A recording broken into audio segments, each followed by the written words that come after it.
If your Chevrolet Traverse infotainment screen freezes, the audio cuts out, or navigation stops responding, it can make every drive frustrating.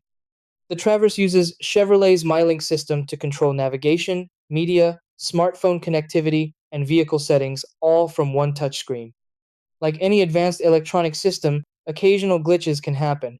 The good news is most issues can be fixed with a simple reset before you ever need dealership service. Important steps. 1.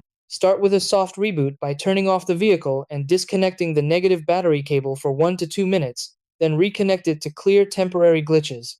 2. You can also try holding the power button on the infotainment unit for 10 to 15 seconds to force a quick restart.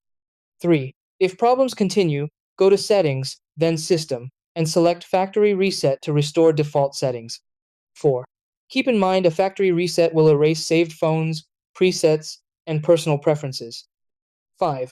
For navigation issues, update maps through the My Chevrolet app or a USB update if available. 6. Always perform resets while the vehicle is parked and safely powered down.